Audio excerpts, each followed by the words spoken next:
Chidanandarupa Shivoham Shivoham Chidanandarupa Shivoham Shivoham Chidanandarupa Shivoham Shivoham Om Namo Buddhyahankara Chityani Naham Nacha Shrotra Jive Nacha Dhrana Netre Nacha Bhoma Bhumi Natejo Navayu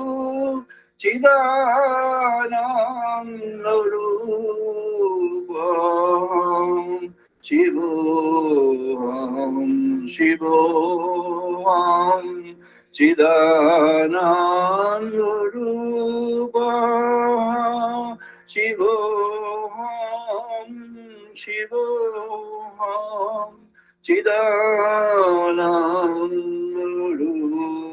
Chidanandarupam Shivoham Shivoham Nacha Prana Sangha Navai Panchavayu Navai Sapta Dhatu Navai Panchakosha Navakpani Padam Navastupayu Chidanandarupa Shivoham Shivoham Chidanandarupa Shivoham Shivoham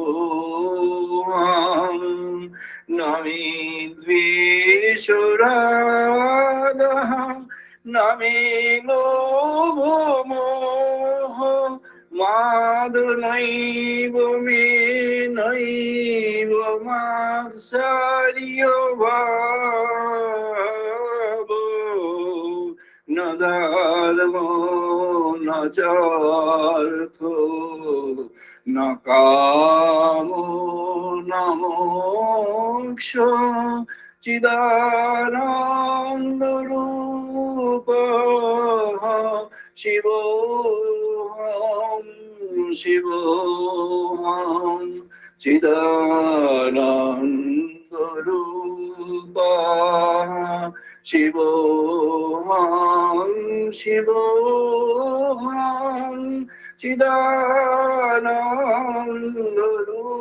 Chidanandarupa Shivoham Shivoham Na punyang na papang na sukhang na dukhang na mantro na tirtha na veda na yogiyam Aham bhojanam naiva bhojang na bhokta Chidanandarupa Shivoham Shivoham Chidanandarupa Shivoham Shivoham Chidanandarupa Shivoham Shivoham Namritu Nasanka nami jati dida pita noivo me noivo mata na janma na bandhu na mitram guru noivo shishva Chidananda Rupa Shivoham Shivoham Chidananda Rupa Shivoham Shivoham Chidananda Rupa Shivoham Shivoham Aham Nirvikalpo Nirakaru Vilutitacha Sarvatra Sarvaindriyanam Nacha Sangotam Naiva Mukti Nameyo Chidananda Shivoham Shivoham Chidananda Rupa Shivoham Shivoham Chidananda Rupa Shivoham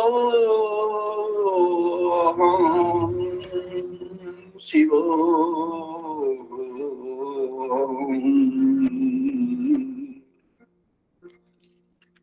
Now we shall do the chanting. এবার আমরা বেদমন্ত্র পাঠ করব, সবাই participate করুন. We are now going to do the Vedic chanting, requesting you all to take part in, if you wish. Om Vagme Manosi Pratishtita Manoho Me Vachi Pratishtita Om Vagmi Vagmi Manasi Pratishita Pratishthita Namomi Mano Vati Me Vachi Pratishita Pratishthtam Avihi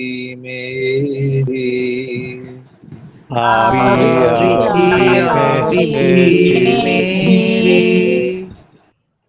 Vedasya Ma'anistaha Shrutang Ma Prohasiham Vedasya Vedasya Mani Swaha Sutang Me Ma Brahasiha Mahasiha Aninoditeno Ahoratran Sangdadhami Anino Horaram Sangdadhami Dang Bodhishwami Satang Bodhishwami Kiritang Ritang Bodhisattva Swami Satyam Satyang Vadiswami Swami Amavatu Bhaktaramavatu Tatamam avatu Tatmang Avadu Avatu Tadvaktaram Avatu Mam Avatu Bhaktaram Avatu Bhaktaram Biskuit ada je? Avadumang Avatu Bhaktaram Avataram Om Shanti Shanti Shanti Om Shanti Shanti Shanti Shanti Om Apayondo Mamangani Bakrana Chokshu Om Apayantu Mamongani Vak Pranashu Rudramata balam indriyani cha sarvani श्रोत्रमतः बलयानि च सर्वाणि sarvam brahma upanishadam सर्वं ब्रह्मोपनिषदम् maham brahma nirakuriyat mama brahma nirakarot माहं ब्रह्मनिरकुर्यात् माह ब्रह्मो निकरोत् निराकरणमसु अनिराकरणमयसु अनिरणमस्तु अनिराकरणमस्तु नमस्ते मयि सन्तु ते मयि सन्तु धर्मन्ते धर्मसे मयि सन्तु ते मयि सन्तु शान्ति शान्ति शान्तिः ॐ ॐ शान्ति शान्ति शान्तिः पूर्णमादः पूर्णमिदं पूर्णात् पूर्णमुदच्यते ॐ पूर्णमदो पूर्णमादः पूर्णमिदं पूर्णात् पूर्णम् उदच्यते पूर्णस्य पूर्णमादाय पूर्णमेवावशिष्यते पूर्णस्य पूर्णमादाय पूर्णमेव अवशिष्यते ॐ शान्ति शान्ति शान्तिः ॐ शान्ति शान्तिः सवनो भवतु सवनो भुनक्तु ॐ सहनावतु सहनौ भुनक्तु वीर्यं करुवावहै सह वीर्यं करवावहै तेजस्विनावधीतमसो मा विद्विषावहै तेजस्विनोऽहितमस्तु मा विद्विषावहै ॐ शान्ति शान्ति शान्तिः ॐ ॐ शान्ति शान्ति शान्तिः शां नो मित्रः शां वरुणः शां नो भवति अर्यमः ॐ ॐ शं नः मित्रः शं वरुणः शं न भवति अर्यमः नो इन्द्रः बृहस्पतिः शां नो विष्णुरुक्रमः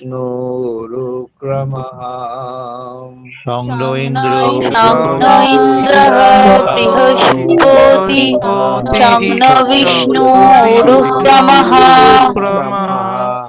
नमः ब्रह्मणे नमः देवायु नमो ब्रह्मणे ब्रह्मणे नमो देवाय देव प्रत्यक्षं ब्रह्मसि त्वमेव त्वमेव प्रत्यक्षं ब्रह्मासि देव प्रत्यक्षं ब्रह्म वदिष्यामि त्वमेव प्रत्यक्षं ब्रह्म वदिष्यामि वीतं वदिष्यामि सत्यं वदिष्यामि ह्रीतं वदिष्यामि रीतं वदिष्यामि सत्यं वदिष्यामि avatu tadvakaram avatu तन्मामवतु तद्वक्तारमवतु avatu mam avatu bhaktaram अवतु माम् अवतु माडम् Bhavatu Bhaktaram. Shanti Shanti Om ॐ Shanti शान्ति शान्ति Om Bhadrang Karnevhi Shanvam Deva ॐ भद्रं कर्णेभिः शृण्वाम देवा Deva. Rang Pushima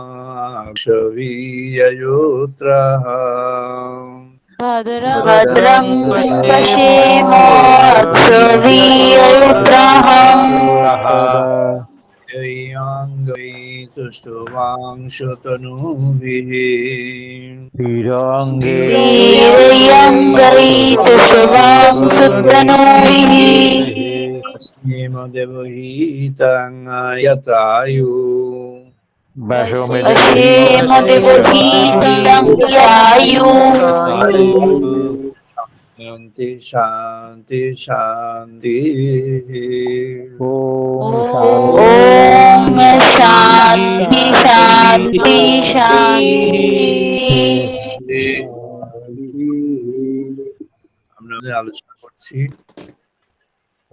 we are starting the discussion on the divine talks আজকে আমাদের আলোচনা চতুর্বর্গ ও চতুরাশ্রম হয়ে গেছে আসল কাজ হচ্ছে এখান থেকে এটা ইউনাইটেড স্টেটস অফ আমেরিকার লস অ্যাঞ্জেলেসের কাছে লাস ভেগাস থেকে আমি এখন বলছি এটা এখানে এখন ভোরবেলা 3 তারিখ আজ রবিবার 3rd জুলাই এখান থেকে আমাদের আলোচনা চলছে so for obvious reason we shall have a mixed language for today's discussion আমাদের আজকে discussion চতুর্বর্গ চতুরাশ্রম The fundamental spirit of Indian civilization has been ingrained in our Vedic civilization and the Vedic life.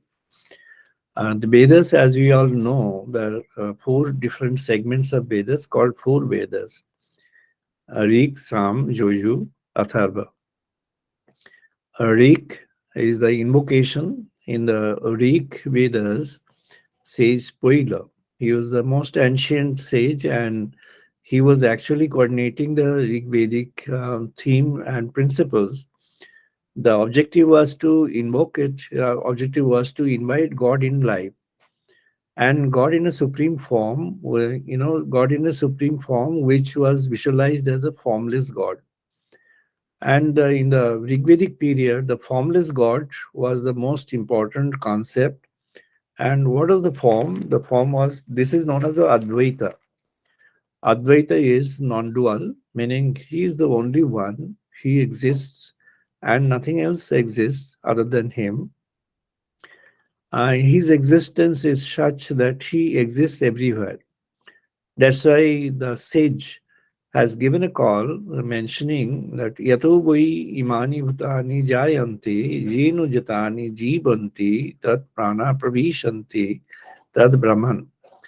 He has given a call to make a realization or to proceed for having a realization of the supreme Brahman in everything. Brahman, you have to realize or attempt to realize him in everything. All material objects, all living objects, anything that you can perceive through your organs of perception and organs of senses. And also, there is a world or there are worlds beyond that, and you can also join, you can also try and understand his presence from those perspective which is beyond the conceptual framework of human being. That's why it said that, I'm trying to invite you in my life. The sage has taken a position of the devotee, and the devotee is now giving a call to God that, oh God, you are the supreme, you are formless, you are transcendent, you are present everywhere. You are beyond the limits of time, space, and every conceptual framework. But then again, the same you have got the same authority, power, and potential to come and stay in us, within us. So I'm inviting you to come and join me within myself and see that my biological functioning, my functioning in the world, my pathways in the world are determined in the way that you have chalked out for that, or you can guide me for that. So I want you as a guide, as a king, as a lord of my life, and therefore I'm inviting you to in my life. Om Vangme Manusi Pratishtita Manaho Me Bachi Pratishtitam Avihi Avihi Me Edi. Meaning, I am, for giving a, making a request to you, giving a call to you to appear in my life, in my words, in my thoughts, in my mind. And then again, for the invocation is saying that Oneno Diteno Ahoratran Sangdadami. You be present in such a way that your Vedasya me anistaha Shrutang Mema Prahasya, that your Veda is something which you communicate, your wisdom, your knowledge of Sat, Chit, and Anandam. Sat is truth, Chit is consciousness, Anandam is bliss. Now, this truth, consciousness, and bliss, these three stages of your appearance, let it be ingrained in my entire living, in my entire life, in me entirely, and in the world around me, and in the world beyond me. So if I am, making a request to you to come, it is your volition to make it so or not. But again, I am trying to prepare myself so that you can choose me or my internal world as a place of your park, as a place of your staying, maybe in an invisible form or somewhat visible or sometimes visible before me in a real form. Now, therefore, if you are coming here, Aninodhiteno ahoratran sang dadami, I am expecting your presence in all the moments of the days and nights, always and in every situation of my being. Whenever I am in joys of worldly context, in the worldly context, be there with me. Whenever I am there passing through a process of suffering or any kind of problem, any difficulty, any situation that confronts me from moving forward, I am requesting your presence in me, within me, so that I can win over those situations and can make my journey forward in the truth, in the pathways of truth, consciousness, and bliss, so that I can have your spirit of presence always felt within myself. So therefore, what I'm going to do is I'm going to visualize you as a embodiment of everything. You have taken the form of lives. You have taken the form of this life, that life, and all lives. You have taken the form of the material objects that we visualize, we see, we can have a perception of, or the objects which we can't see, we don't see, beyond the limits of our perception, vision, our hearing, our touch, our feeling, beyond everything. You are present in the entire, this is known as, seven worlds, this world and six other different types of worlds. Now the scientists have discovered that the worlds are many, and even the sun that we visualize now, we see in the sky rising and setting down. The sun is not only one sun. There are thousands of other suns existing in this entire cosmic system. So your presence, your creation is so vast. We are unable to visualize that, conceptualize this, have a proper perception of that. Therefore, what do? We try to take your company. We try to have a feeling of your constant company within ourselves, and we want to spread ourselves in such a way that you have actually spread in the world through me, through others like me, and through all others. That's what I wish to do. And therefore, this was the objective of the sages in the Vedic period, started with the Rigvedic period, and the sage who was given the responsibility of coordinating the initial thoughts is Sage Paila. Paila was actually a disciple of sage Vasisht. Says Vasisht was a leading sage. There are seven sages, Shapt Rishi, who are actually immortal, who never die. They are present in their cosmic form, in their conscious entity. They are present even now, and they shall remain ever present. And we consider that they are present in the cosmic system, in the sky. We see them as a Shaptarshi Mandal, meaning a cluster of say illumined sages, having seven in number. And in the illumined sages, there are sages who have never gone beyond conceptualizing the supreme spirit within themselves, meaning they are silent. Out of the seven sages, almost three are silent. And then those who have been entrusted with the responsibility of spreading the divine truth in the creation, the leader of that, the leading position of that goes in the form of sage Vasishta. And sage Vasishta is one of the most earliest sage.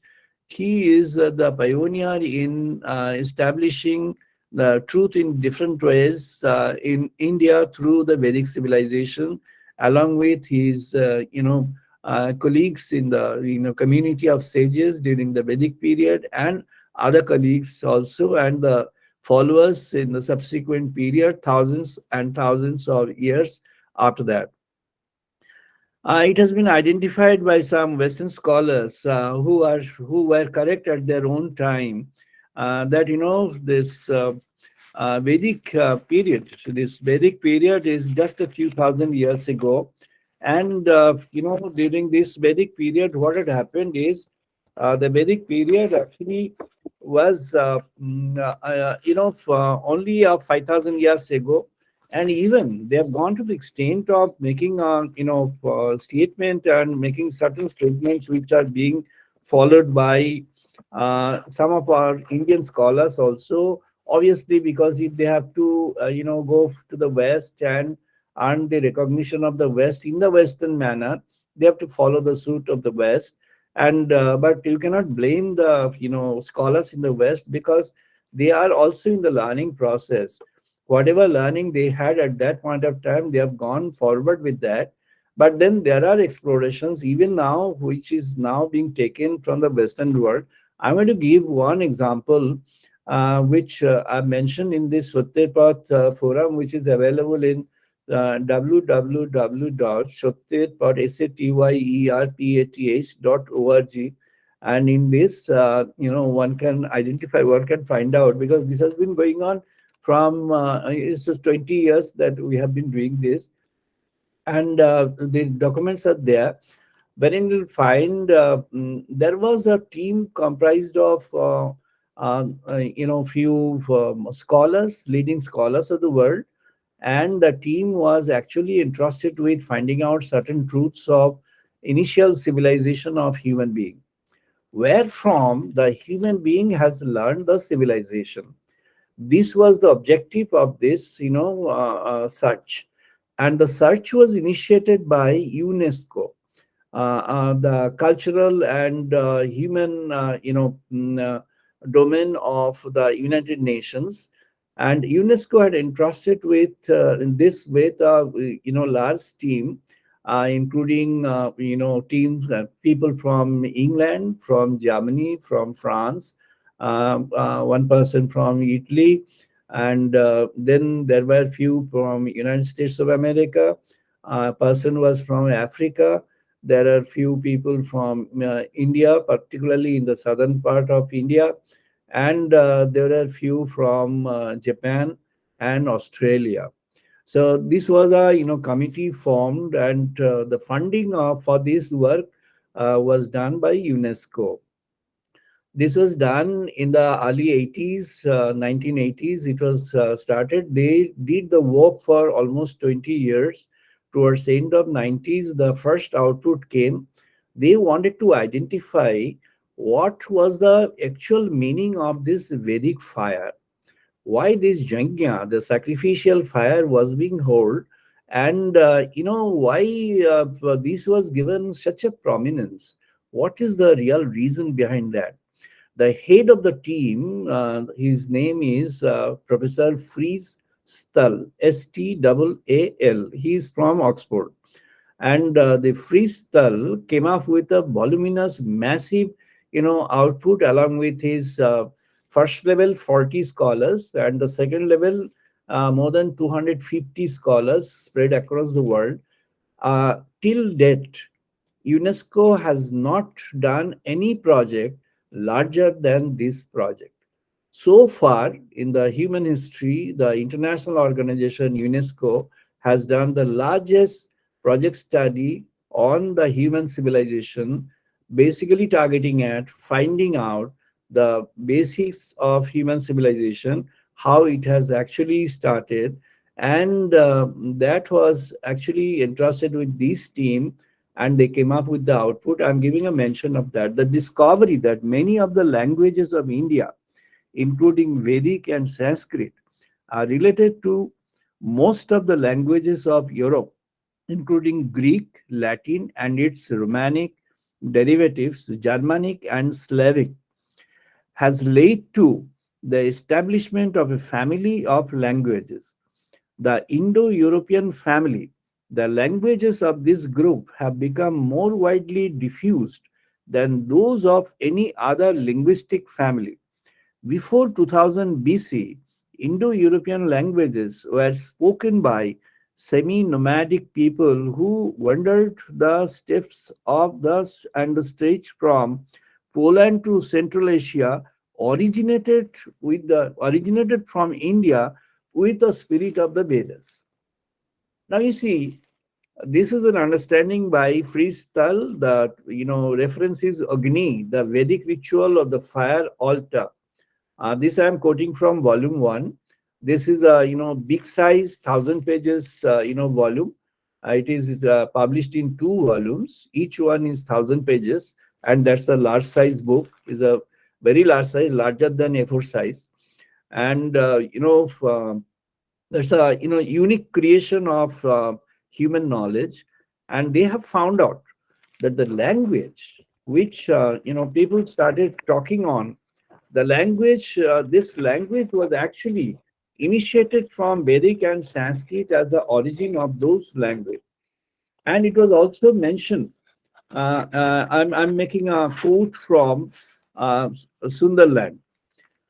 At the time, India was conquered by the Western colonial powers. According to some historians, wealth was created by, she was the wealthiest nation on the globe. This material wealth was created by the Hindus. Vast and varied industries right from the Vedic period. Nearly every kind of manufacture or product known to the civilized world, nearly every kind of creation of man's hand and brain existing anywhere and prized either for its utility or beauty had long been produced in India. India was far greater industrial and manufacturing nation than anyone in Europe or in any other countries in Asia. This is T.T. Sunderland, published from Oxford, India in Bondage, Simon and Schuster Publishers. This was published in 1929 in Oxford. It clearly identifies one thing. There was a understanding in the entire world that India has got wealth. Everybody knows that Columbus wanted to come to India to source that wealth. entire Western, people from entire European, segments. I'm not naming the nations. They're all respected, honorable nations. But during certain period, India had to face onslaughts from various kinds of people coming, through the sea routes and trying to extract things from India. How was it developed? That was the question. This was developed how? Now this was developed. I'm giving a mention, or making a mention of Houston Smith in his interview. What he's mentioned, I'm making. He's a leading scholar in United States of America. In his interview with the press, Houston Smith recalls that in the 1950s, the eminent British historian Arnold Toynbee predicted that the 21st century India, the conquered, would conquer her conquerors. He did not mean that everybody would become Hindus. He is saying we would become Hindus. What he meant was that the basic Indian insights would find their ways into our Western culture and become of their metaphysical and psychological profundity. Our way of thinking in the West would be influenced by Indian thought, just as Indian technology has been influenced by ours. Smith is mentioning that Indian technology is now guided, controlled, coordinated, influenced, somewhat, sometimes somewhat monitored also by the Western technology. That's true to everyone now in the world. But Smith is mentioning this is going to be the reverse, in a while within this century. Why? Because the strength of India's this basic fundamental, the strength of its fundamental, concept of human being, basic concept of human being, is actually going to be, considered by everyone or the most people on earth, that this is very essential for our living and sustainability in life. Why was that so? Now, Paul Dawson has started with observation. From European perspective, he started with an observation. He gave a quote saying, "Om Vul Vuva Swaha, Om Vul Vuva Swaha, Om Vuhu, Om Vubaha, Om Subaha, Om Maha, Om Janaha, Om Tapaha, Om Satyam, Om Tat Savitur Varinyang, Vargo Devasya Dhimahi, Om Tat Satyam, Om Tat Amritam, Om Tat Anandyam, Dhiyo Yo Na Prachodayat, Om Tat Jyotihi, Om Tat Agnimayam, Om Tat Rit Agnim, Om Apaha Jyotihi Asau, Om Amritam Asau, Om Amritam Brahma, Om Vuhu Vubaha Subaha Om." He's also, mentioning Shraddhayehi Satyenu Tu Ahvayami Akuting Deving Manuso Puro Dadhe Jagyasya Mata Suhava Me Ostuhu Yatichyami Manusa Suvarno Tatuyaha Prakaryam Videham Eva Hridayeni Vishyam. He's mentioning this world, the mid world, the upper world, the world beyond our perception, the world that exists and we don't know the existence of, the creation that you have made in this world beyond our perception, and that which is within our perception, the creation which is there among the living people, living entities on this earth, and the creation that is through the living entities and the living creations in other worlds than ours. The power to conceptualize, the power to think, the power to understand, realize the truth, the power to understand your illumination, the power to realize your illumination and bring that illumination within our life. Bhargo Devasya Dhimahi, the power to conceptualize you, realize you, understand you, the power to do the world of this power to be into the world of this work with your power of eminence, with your spirit of presence over there. Om Apaha Jyotihi Asohu, the power of yours, the divine power which is lying in this world in the form of the air, the water, the void, the power which lies in this world in the form of its illumination, the power which is here in everything. This power is the power of immortality. You are there present in everything.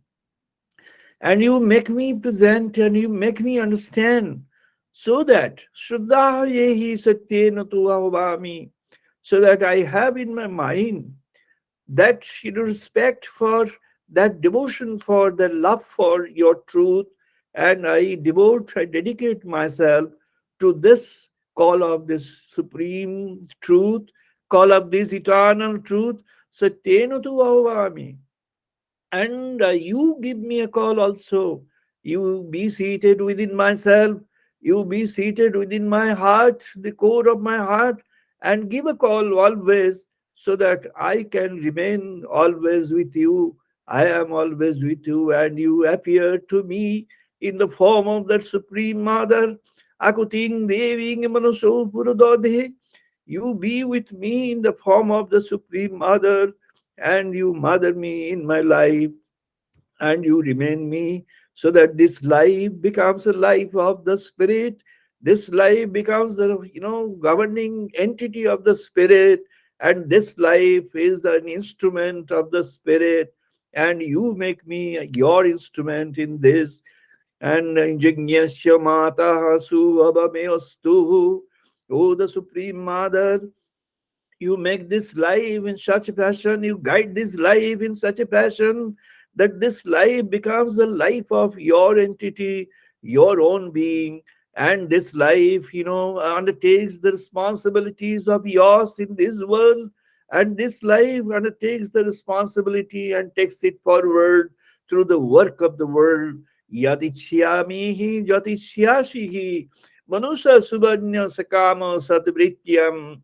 Whatever is your wish in this creation, whatever is your desire in this creation, let this life fulfill that through the mind, work, thoughts, and activities of this. And Subhanya Sakama Satya.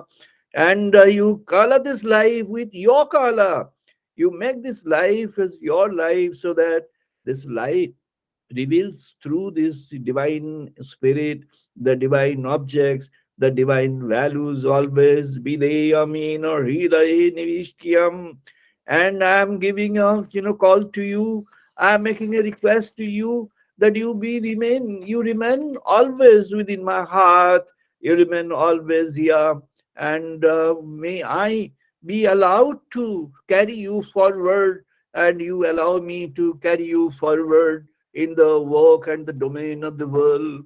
Ataha dhyatam pranaha vyanaha panaha uranaha samanaha chakshuhu srutrang manaho vakutvakaha charmya mangshang snayu astihi majyaha eta tadvidhayo rishi abuchat payantang idam sarvyang swangtena pangtang yatang smyati.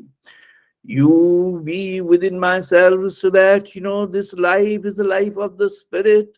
It's a spiritual life.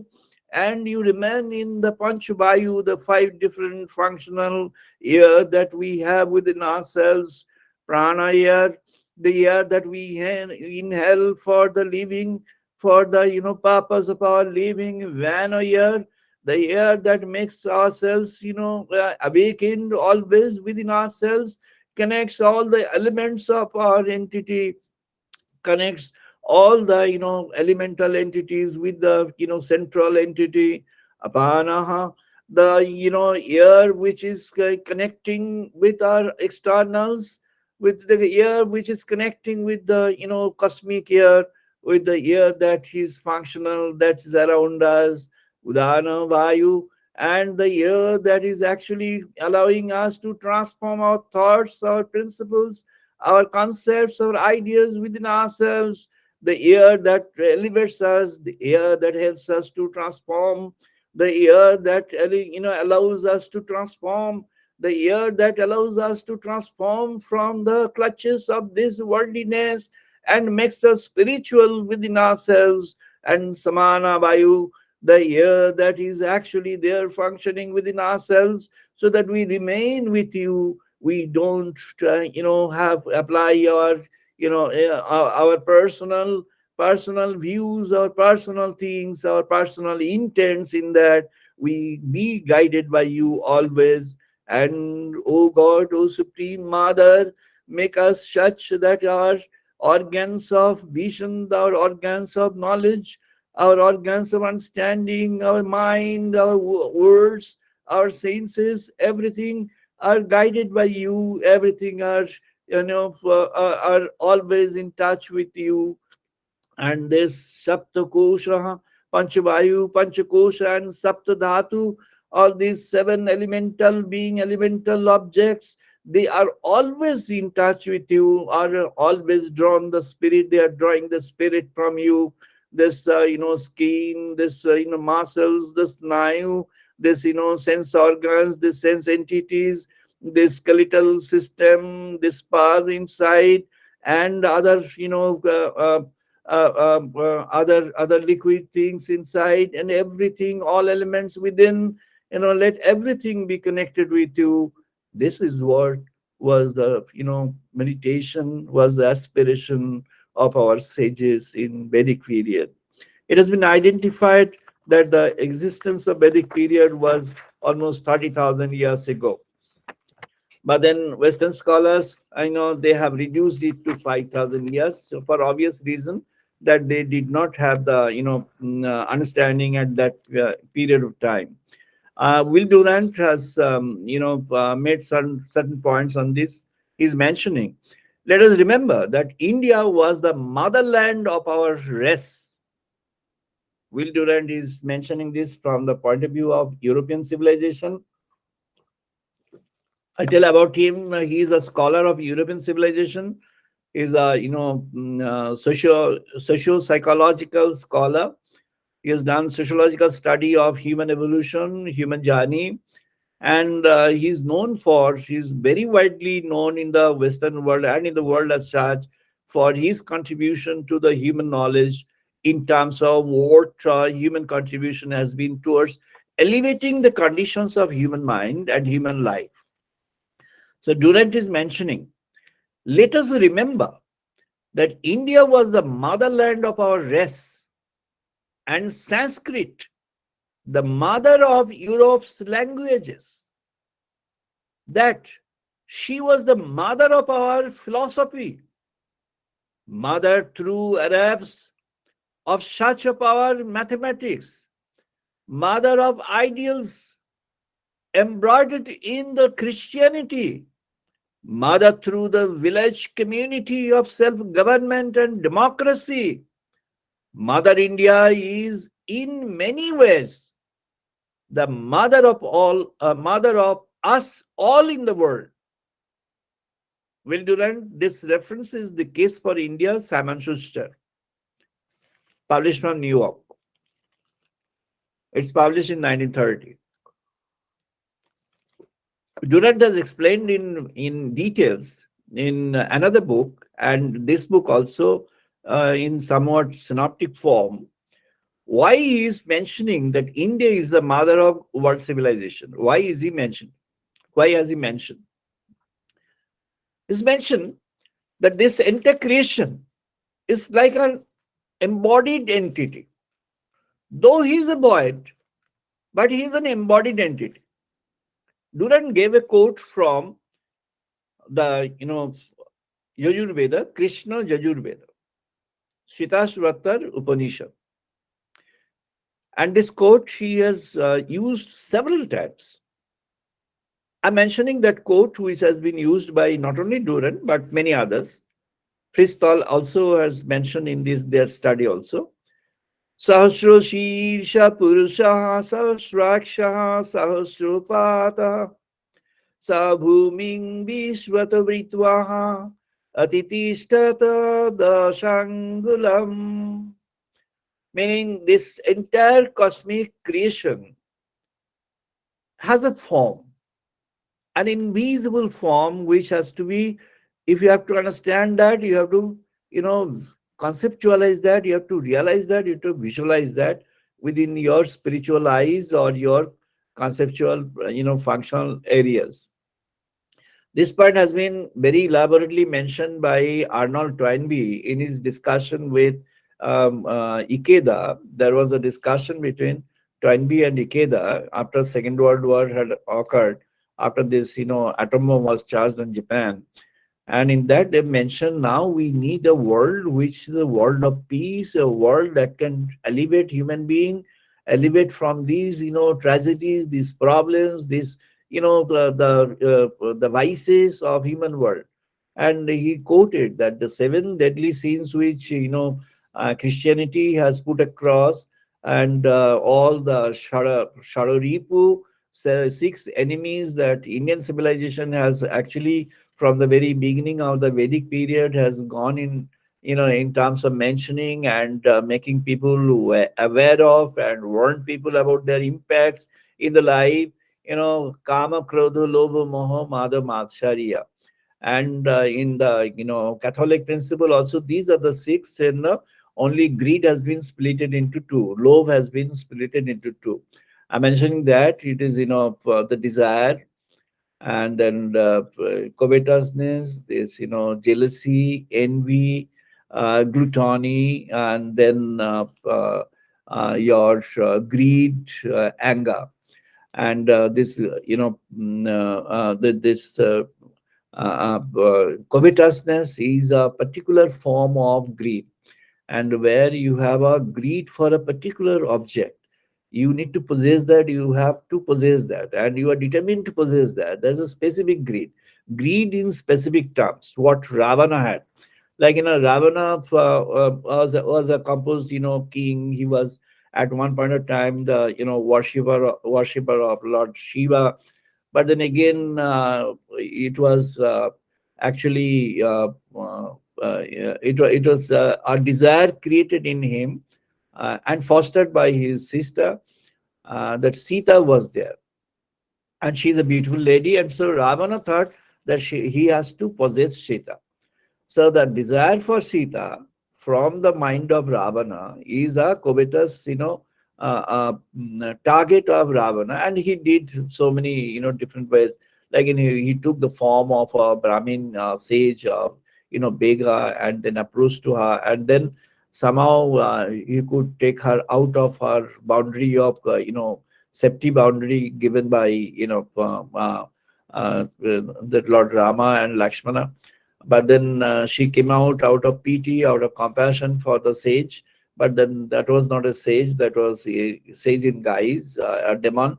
And Ravana snatched her away and take her through this plane, flying her above the, land. There was no land connection, there was no travel in the land.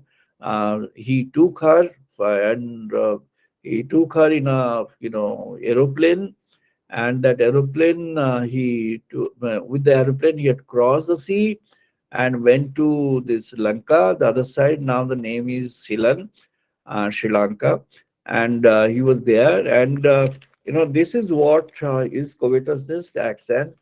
The destruction of Ravana was actually initiated that day when he had deceived Sita, and he had snatched away Sita from her place and taken her to his own kingdom with an ulterior objective of having Sita in his own life. So this is what is a destructive kind of syndrome.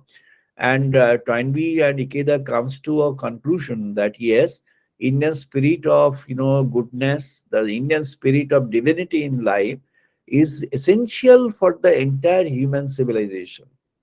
Very recently, in the recent period during 2000 to 2004, during this period, the last article in Harvard Business Review was published by Peter Drucker, the legendary management scholar in the world.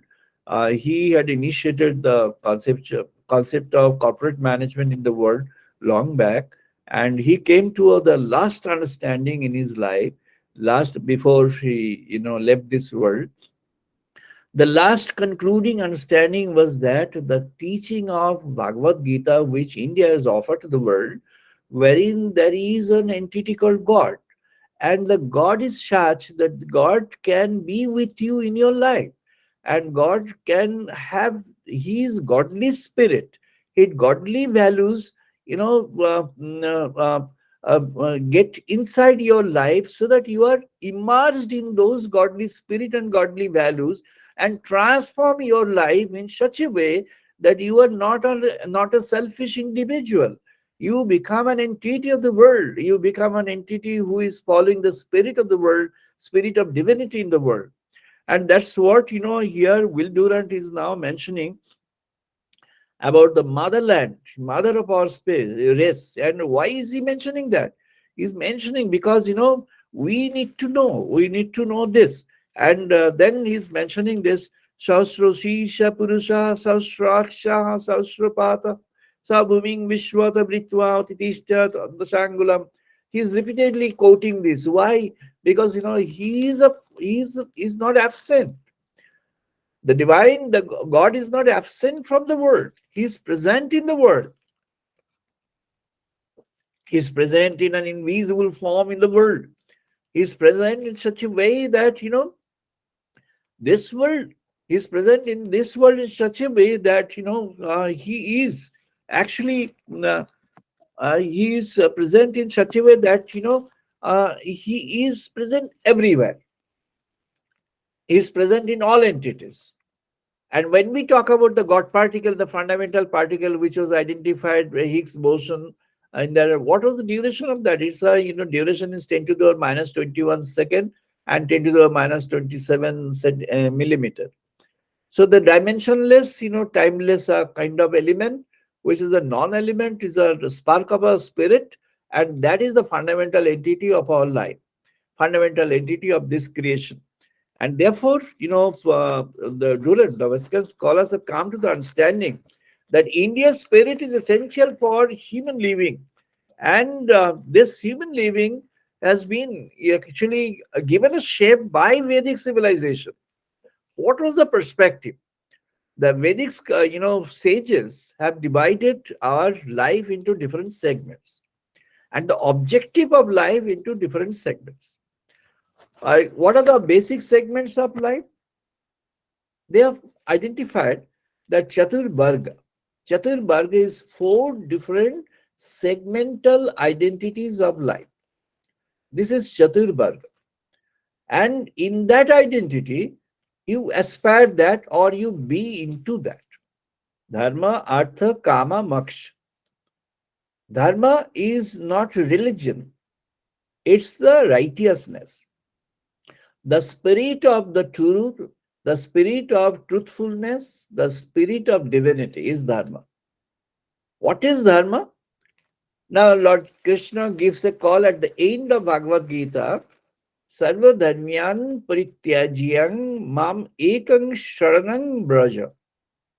When Arjuna comes to an understanding after the entire Bhagavad Gita was told to him, and in the beginning everybody knows, or most people knows, or many people knows, or some people knows that in the beginning of the Bhagavad Gita is a is a song of spirit. And this song of spirit was sung between Arjuna and Lord Krishna. It was in the context of the war of Mahabharata called Kurukshetra war.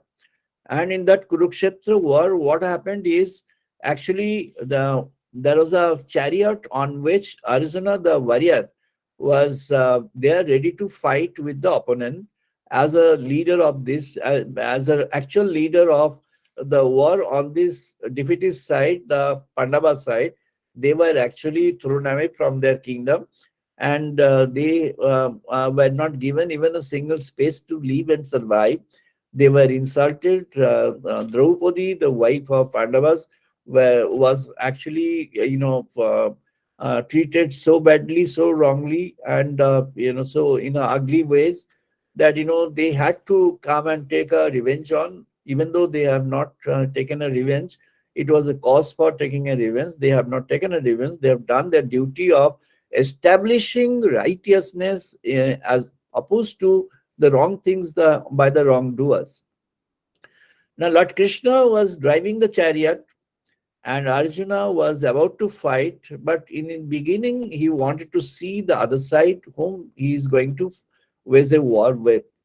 And once he found that his, teacher, Dronacharya, his grandfather, personality, Bhishma, and all, relatives were on the other side, he was, more or less dejected, and he thought that he should not fight the war. And Arjuna becomes bewildered, and the weapons had fallen from his hand, and he became he had lost his spirit of fight and spirit of goodness also. He lost everything. He was, so much bewildered that he made a mention that he is unable to fight a war. In this context, Lord Krishna started, giving lesson to Arjuna. This lesson and, questions by Arjuna is depicted in this Bhagavad Gita, which is a part of this Mahabharatam, which is the largest epic in the human civilization created by Vedavyasa in ancient India. And so this Bhagavad Gita, in 18 chapters, the thoughts of Lord Krishna was mentioned, and he has mentioned that you are destined to do this war of righteousness. Why? Because he said it is not because of your volition that you have to do. It is because of the divine intent that you have to follow the intent of the divine. And gradually all the thoughts were, shared with Arjuna. At the end, Arjuna could understand everything. He was shown the, cosmic form, the universal form of the Lord himself. He was convinced. Then he was mentioned that bhakti, devotion, love for God is the ultimate. But then again, Lord Krishna said, even though you develop the love for God, you consecrate yourself, you dedicate yourself to the cause of spirit, to the cause of the divine. But again, you come back to your work, the field of work, you wage the war.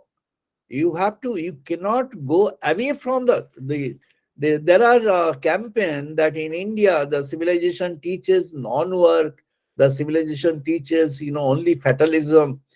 Some Indian scholars also have mentioned that, Indians are after fatalism. They want to, nurture and maintain the fate, and it's a fate-based system and society, which is absolutely wrong.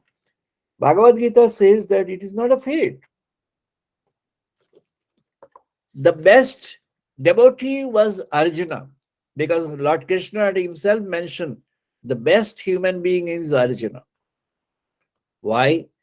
Because he is processed through all the steps of, divine realization.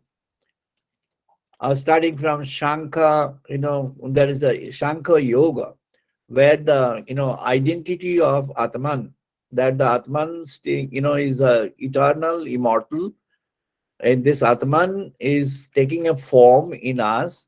Vasangsi jirnani yatha vihayo navani grinyati narohu parani tata shrirani jirnayo vihayo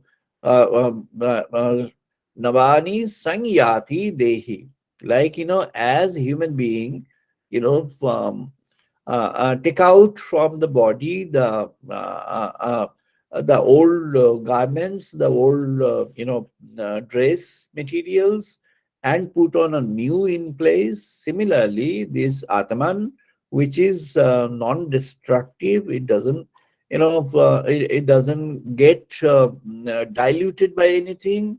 It is always eternal, and it takes a form, and then another form, and then another form, like a garment, like a dress material, which is undertaken by a person for a new dress, for a new look. So like that, so eternity and the sustainability of living and life has been taught. Then he was taught the karma yoga, wherein Lord Krishna had mentioned that you are destined to do the work, but the fruits of the work or the effects of the cause is not to be considered for your selfish gain. The effects of the cause has to come back to the cause. If the effects of the cause comes back to the cause, that is the best situation you have created. So what you have to do, your dharma is what? Your dharma is to create a work, be into work, that and get the work done in the best possible manner, but never consider the fruits of the work, the results of the work, for your own selfish consideration or selfish consumption. Never do that. So what you have to do is you have to do the work in such a manner that the work itself is elevated through your participation in the work. And therefore, if you do that, then you are actually transforming the realm of work, the world of work. So this was karma yoga. Then Lord Krishna processed Arjuna through different modes of yoga, like Raj Yoga, Sannyasa Yoga, that different modes of yoga, then different classifications of a human being. And prior to that, he was required to have a visual understanding of what the divine spirit is. So Vishwa Rupa Darshan, meaning the visual understanding of the cosmic spirit, of the cosmic form of the spirit, of the supreme spirit, that was done. And then bhakti yoga, like the theory of devotion, bhakti was mentioned, because what is the relation between you and your God? It is the love. It is a love that you have created, and this has been this element of love as a connecting cord between God and his devotee has been accepted and taken by all other religions of the world. All other religions have undertaken this love as a point of spirit, which was originally visualized by Vedic sages through the concept of Tattvam Osihi. Tattvamasihi. It is says Jaimini in the Samvedas. He first discovered that yes, you need to have a love for God. Love for God is what? You are not having, a selfish love for yourself. Yes, your well-being, your, good standing in the world is essential. You need to do many things for the world, transform the world, do, things for the others in the world, do things for everybody in the world. But, that is possible only when you overcome your selfish considerations. And how do you overcome the selfish consideration? When you have a love for God stored in your heart, and you have a visualization that the God is there in your heart, and God is there within the cave of your heart, and he is the guiding spirit within yourself, and the guiding spirit is guiding you in the pathways of the divinity. And in that, what you find is, you find you are never stepping bad, you are never stepping wrong, you can never step wrong. You are all steps. All steps would be steps in the right path, in the path of truth. So you are an embodiment of the truth. You become an embodiment of the truth by conceptualizing truth, by understanding truth, through the process of realization of truth, and dedicate yourself to the cause of truth through the best possible work in the world. That's what was the call given to Arjuna. And Arjuna at the end had committed, to learn saying that Karishe Bachanang Tabaha. I will do whatever you guide me for. তুমি আমাকে যেমন ভাবে বলবে আমি তাই করব। This is in Bengali, this is what is mention. Arjun বললেন তুমি আমাকে যেমন ভাবে চলতে বলবে আমি তেমন ভাবে চলবো। করিষ্যে বচনং তব, I will always follow the guidance of yours in my life. And then Lord guided him to the cause of this the righteousness, and therefore you have to wage a war for everything. And the original concept of Arjuna was there. On the other side, there are a lot of people, and this will be, if I kill them, if I destroy them, then that will be, I'll cause scene and I'll create problem for the world. That's why Lord has assured him at the end of Bhagavad Gita by saying, Sarvyo dharmyan parityajyang mam ekang sharanang braj. You leave aside all other connections of your process of life or factors of life and dedicate unto me. You dedicate unto me, and I will take care of yourself. He gives an assurance. When you are dedicated to the cause of spirit, then spirit takes the cause of yours. Spirit takes the it's a responsibility also. Then it becomes the responsibility of the spirit to take care of you. So the spirit takes care of you. Now you are under the care of the Supreme Spirit. So that was actually understood and mentioned by them. And it was mentioned by Sir John Marshall. I think those who are knowledgeable about this, those who have got this as a areas of study, and those who have done it, that our Harappan and Mohenjo-daro civilization was discovered during the British period. Two great scholars were there who gave a basis of this Harappan civilization. One was Sir John Marshall and Professor Rakhal Das Bandyopadhyay from Calcutta University. Sir John Marshall was also connected with Calcutta University. And at that point of time, Calcutta University was considered as the second best university in the world after Oxford. And of course, there is a contest to this, because it is mentioned that Oxford, Cambridge, Calcutta, that was a sequence. But sometimes it has been mentioned that Oxford, Calcutta. So, we can safely mention that certain period of time, Calcutta University was considered as next to Oxford, and which was the ranking in the world. There was no other that prominent at that point of time.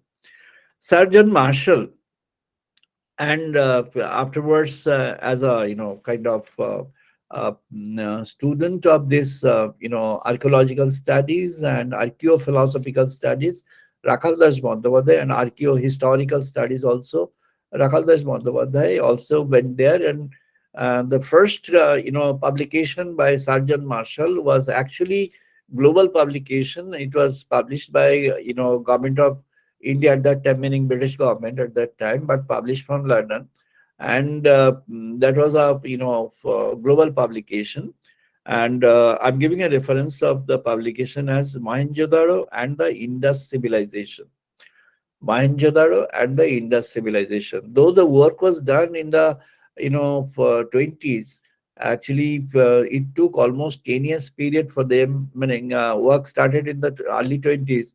It took almost 10 years period for him to come to a position of writing the book and making it a complete one. It is almost 1930-31 it was done finally.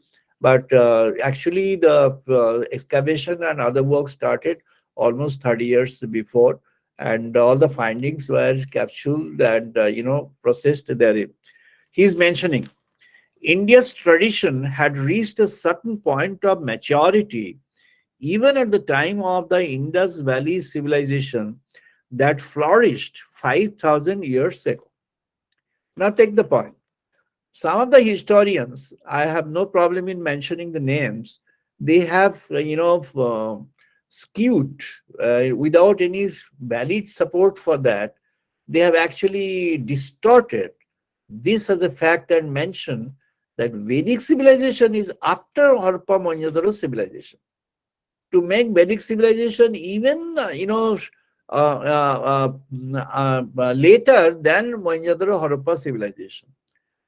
This is a group from one of the leading university located in Delhi, and this is a group of historians who are funded by government of India after partition for almost 60 continuous years, and the funding was almost close to 2,000 crores total, and the funding was actually utilized to to come up with things based on certain parameters, like small periodical, finding out a small periodical, based on that making a major comment, and refuting the facts which are their major facts, major understanding, contradicting that, and they've done this. So this is a wrong idea. Marshall has mentioned this, and this is now established, that the Harappan and Mohenjo-daro civilization is almost 5,000 years ago. It's more than 5,000. Actually, it has been mentioned 5,000 to 6,500. This period is a Harappan period. And this period, there was a total complete urbanization took place. There were houses, there were common place to take bath, huge place. At a time, 400, 500 people can take bath, and there's a water well created. The roads are created. The houses are created with a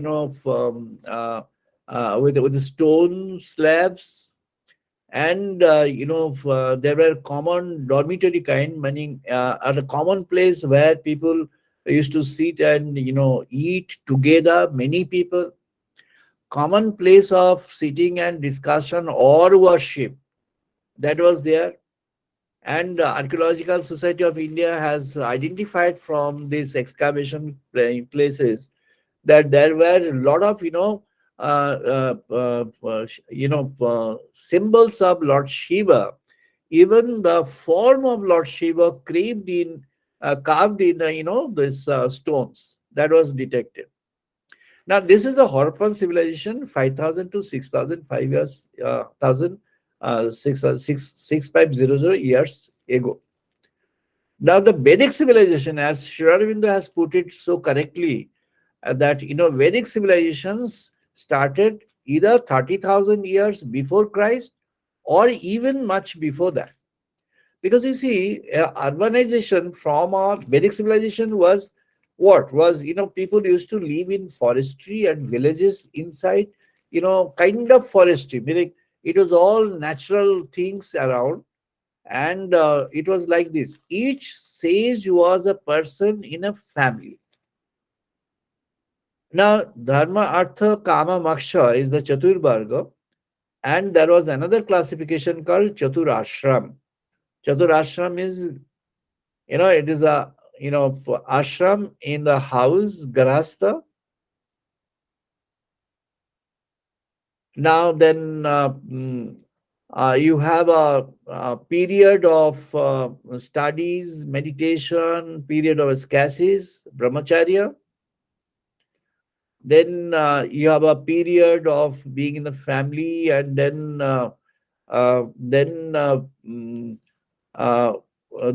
you start with this vanaprastha, and you come at the end to sannyas. Now, the brahmacharya and garastha, these were intermingled. Now, for the sages, brahmacharya was first, garastha next. But there were social living. In the social living, we have got some inputs in the Rig Vedas, whereas garastha and brahmacharya was at the same place. Like people used to live in house.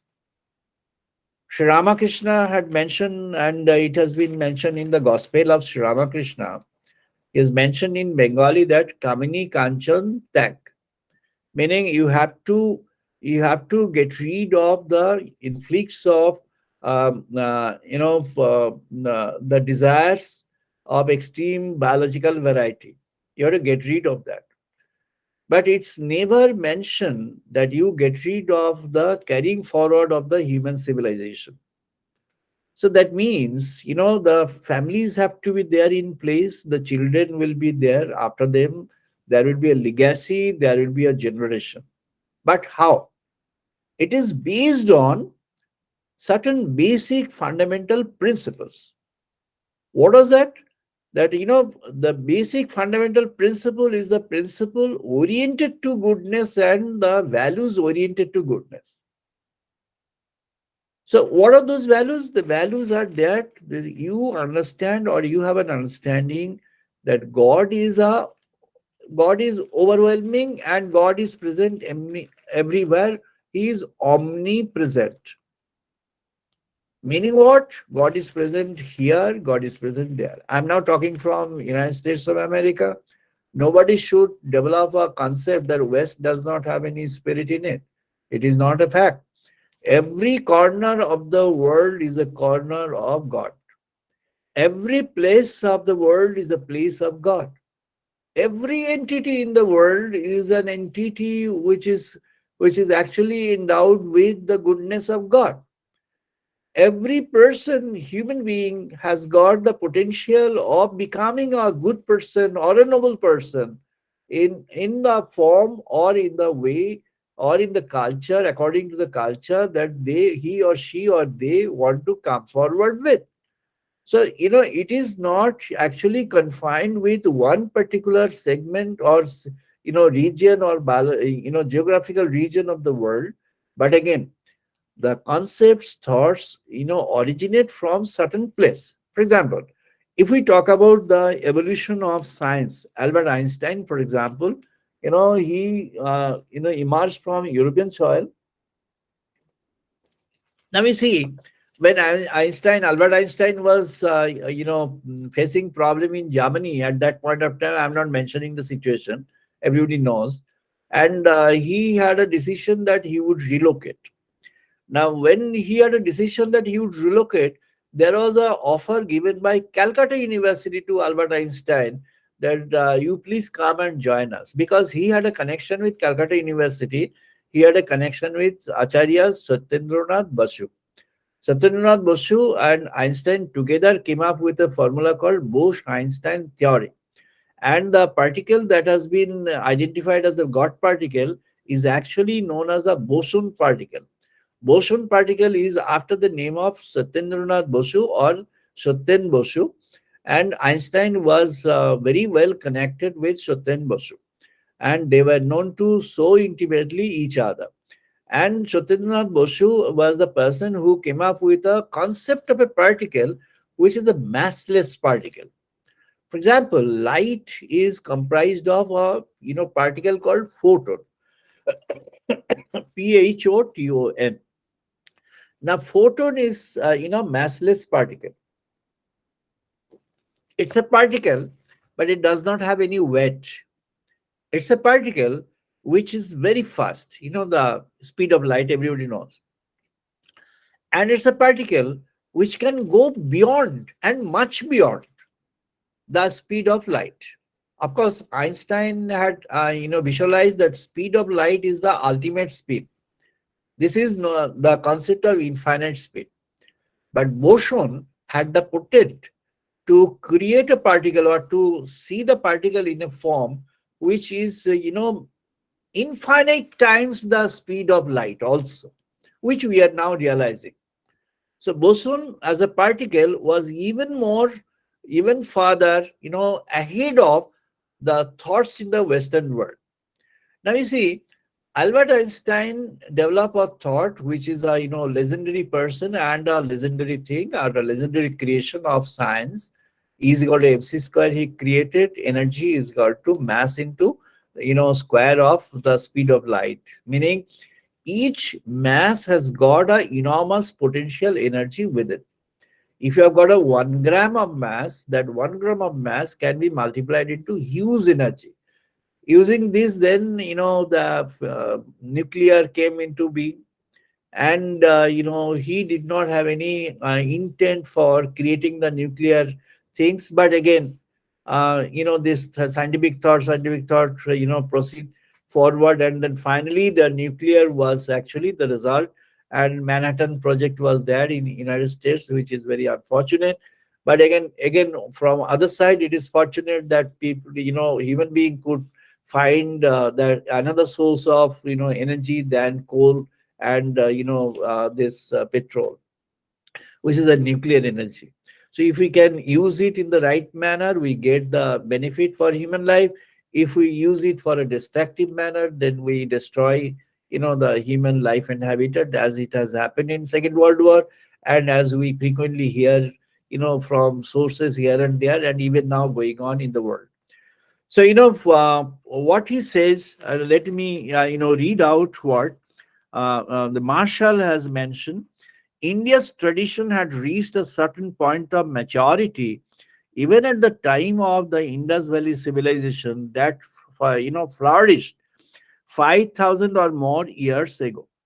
The two most prominent artifacts of that ancient civilization are those representing the mother goddess Shakti, personifying the intelligent creative life force, and the Mahayogi Shiva, sitting cross legged with the symbol of the spiritual eye of wisdom in his forehead. And now, if that spiritual tradition of yoga and meditation could find expression, yoga could find expression 5,000 years ago in an art form, then it must have originated several thousand of years before that. So this is what, the Sir John Marshall, he had identified after he could find out, he was though he was representing the government of England, and he was in India, head of the archaeological and historicity of India, and he did a marvelous work. And later on, Rakaldas Bandyopadhyay had carried it forward. And another person, Vidula Jaiswal, she also worked on that and deciphered the language in that. And it is found now that language is actually a form of, it's a transformation of the original Sanskrit.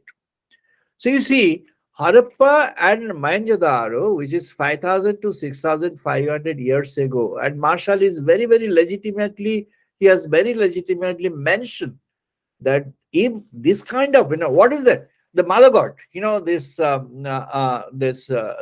in, the two arms and four arms in the form of that, it's visualized, it is found, and Lord Shiva is on a meditating condition, sitting on a stone piece. This is there in Harappan civilization. It is discovered at that time. Also later on, several forms of Lord Shiva was found. So Shiva was very widespread. Shiva was present in such a form that he was there from the most ancient period. He has been there. So Vedic civilization has actually come up with a form of life, a type of life, which can transform this world, which can make life better and happier in this world. This world requires a new life, and therefore, dharma, artha, kama, and moksha. Moksha is your final liberation. What is the liberation? Liberation from the bondage of the world. Like, you have this worldliness, this, desire for anything, you are free from your jealousy, envy, anger, gluttony, covetousness. You are free from all these things. And how do you make yourself free? By doing meditation. You can do through different functional process. But the best thing that Vedic sages have realized and put it across is have the divine spirit within yourself. Try to get the divine spirit within yourself. If the divine spirit is invoked within yourself, your cardiac center, deep center of your heart, then that divine spirit is actually, going to guide you through, going to take you forward in your life. And if that happens in the lives of many people in the world, if that happens in the lives of you and me and everybody in the world, if that happens in now we are connected between United States of America, I'm sitting here at Las Vegas near Los Angeles, and you are sitting in India, or many people are sitting other places in the world. Or we have person from Europe, from different parts of Europe. We have person from different parts of India. So it is a global connectivity. Now is the time that God desires, the Lord desires that we have to transform the human civilization. And how do we do this? This Chaturvarga and Chaturashram in a new form. Now we cannot have the hermitage, and the hermitage is not prescribed by Vedic sages. The hermitage by the monks is not prescribed. What they have done is everything they have done living in society. Jangabalka at one point of time had chosen the life of a monkhood. But his contribution of Ishopanishad, the smallest one, and the Brihadaranyaka Upanishad, the largest one, Jangabalka's contribution was over.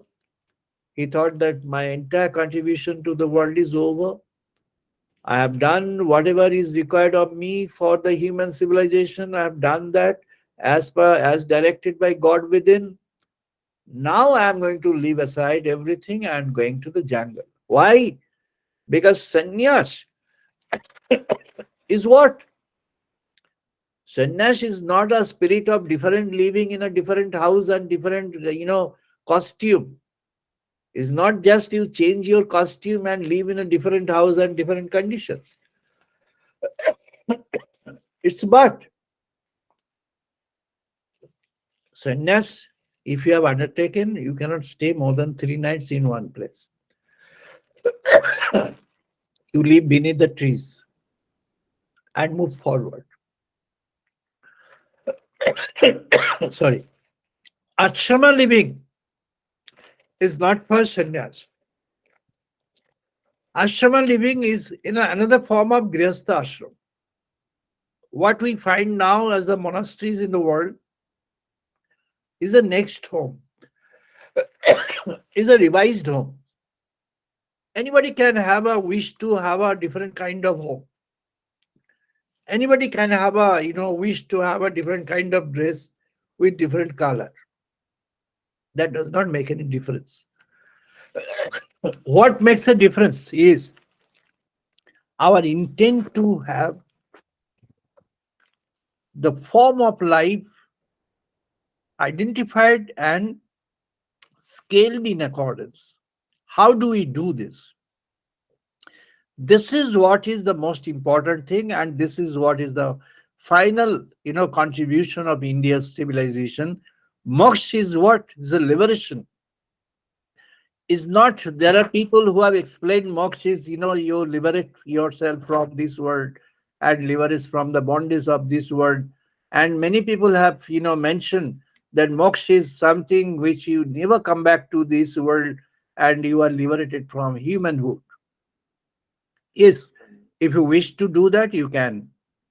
But it's not, it's not expected and desired that you leave this world to have a moksha.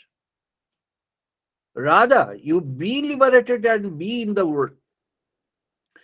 Be liberated from the clutches of the worldliness, your selfishness, your jealousy, greed, envy, anger, gluttony. You be liberated from all this and live in the world of truthfulness. Live in the world of, divinity. Have faith in God. Be connected with God through love and, love, respect, and devotion. Transform your life to the life of a devotee. Yet be full of work in the world. Yet do the work to the fullest extent and with a perfection. When a person has a realization of God within, the person will have the urge to develop perfection in her or his own field or domain of work. what to ask for, what to seek for, what to desire for. If you have to ask for, you have to seek for, you have to desire for, it is God, God, and God only. That is moksha. You seek God in life and do the work of life.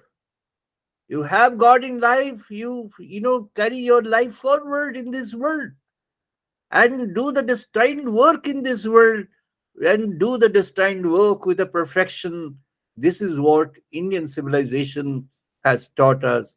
Chaturvarga and Chaturashram has the actual meaning of transforming life in this world and maintain and develop a life of divinity, life full of divine spirit. I pray to God for this realization of divine spirit within for all those who are expecting that in her or his life on earth. Namaskar. Thank you. We'll now do the chanting. আমরা এখন মন্ত্র পড়ব, সবাই participate করুন। Please participate in the chanting.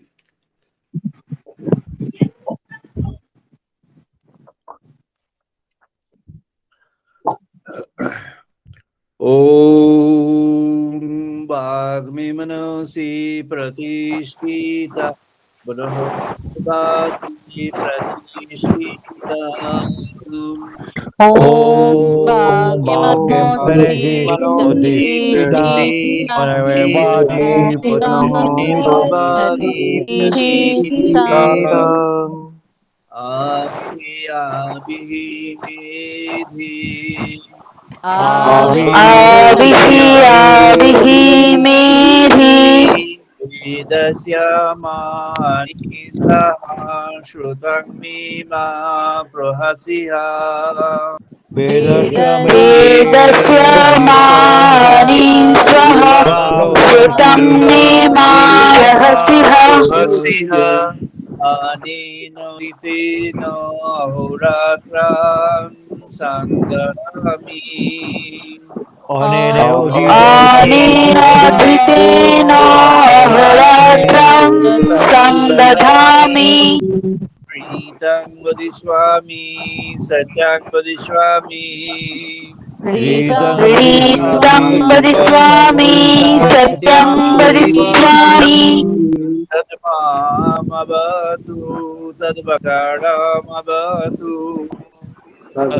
Tatmamavatu Tadvakaramavatu अवतु माम अवतु वकारम अवतु अवतु मामो अवतु Avadumam Avadvaram Avadvakaram Om Shanti शांति शांति Om Shanti Shanti Shanti ओम आपयन्तु मम अङ्गानि प्राणचक्षु Om Apayantu Mamangani Pranachakshu रुद्रमतः बलमिन्द्रियाणि च सर्वाणि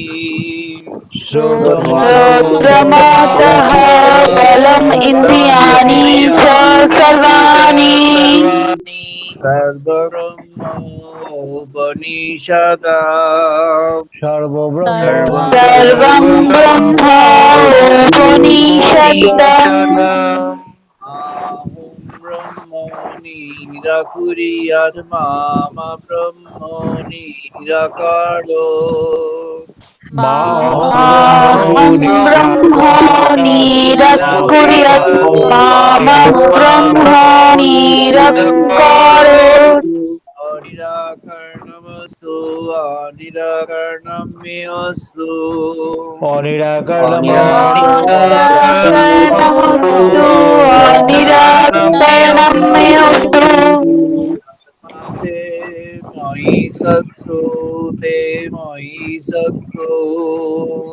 धर्मस्ते मयि सन्तु ते मयि सन्तु ॐ शान्ति शान्ति शान्तिः ॐ ॐ शान्ति शान्ति शान्तिः ॐ पूर्णमादः पूर्णमिदं पूर्णात् पूर्णमुदच्यते ॐ ॐ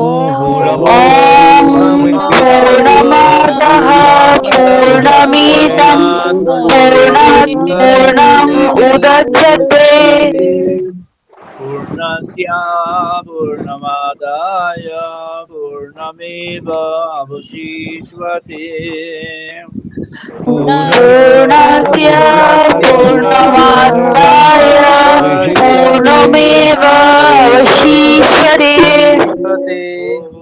ॐ शान्ति शान्ति शान्तिः ॐ ॐ शान्ति शान्ति शान्तिः ॐ सौनो भवतु सौनो भुनक्तु ॐ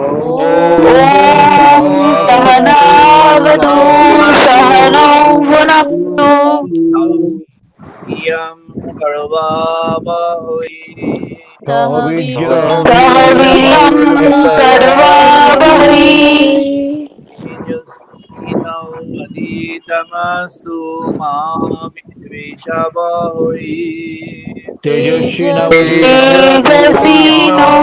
अधीतमस्तु मा विद्विषावहै ॐ शान्ति शान्ति शान्तिः ॐ शान्ति शान्ति शान्तिः ॐ शं मिन्द्रः शं वरुणः शं नो भवति हरिओमः ॐ शं नो मित्रः शं वरुणः शं नो भवति हरिओमः शं नो इन्द्रः बृहस्पतिः शं नो विष्णुः शं नो शं नो इन्द्रः बृहस्पतिः शं नो विष्णुरुक्रमः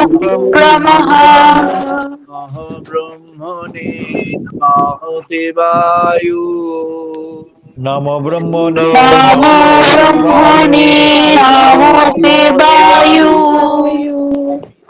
व्रताशं ब्रह्मसि त्वमेव त्वमेव प्रत्यक्षं ब्रह्मोऽसि त्वामेव प्रदाशं ब्रह्म वदिष्यामि तामेव त्वमेव प्रत्यक्षं ब्रह्मोऽस्मि सत्यं वदिष्यामि सत्यं वदिष्यामि रीतं वदिष्यामि सत्यं वदिष्यामि मामवतु तद्वक्तारमवतु तमामवतु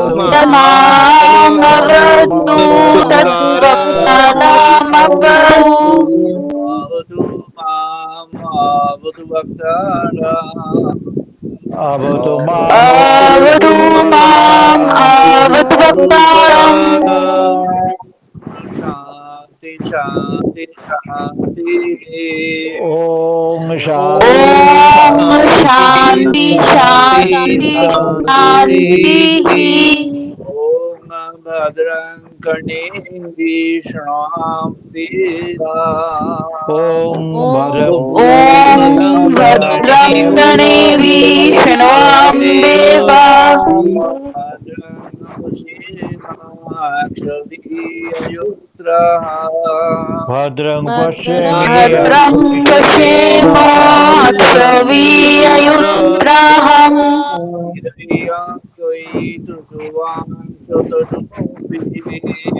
स्थिरयङ्गैः तुष्टवांसुतनूभिः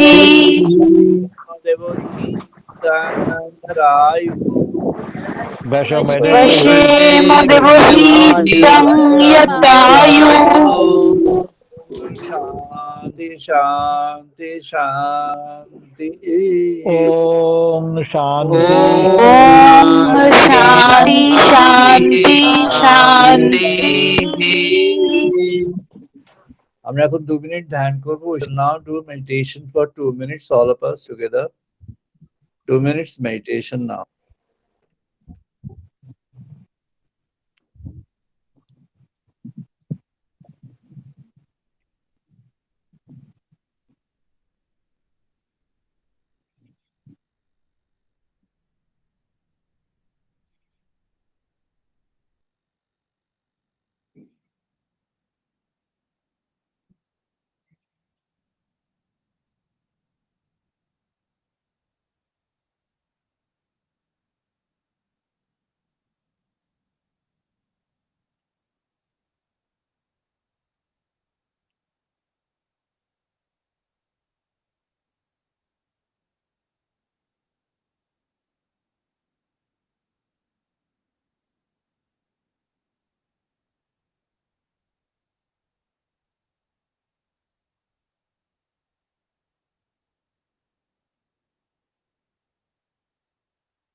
জয় মা, জয় মা, জয় মা. আমরা আজ এখানে বন্ধ করছি. We are now closing for the day. আবার আগামী রবিবার 5:30 আমরা মিলিত হব. সবাই ভালো থাকবেন. সবাই ভালো থাকুন. Wish you all the best. We are closing now for the day. We shall meet again on this forum next Monday. 5:30 Indian Standard Time. Namaskar.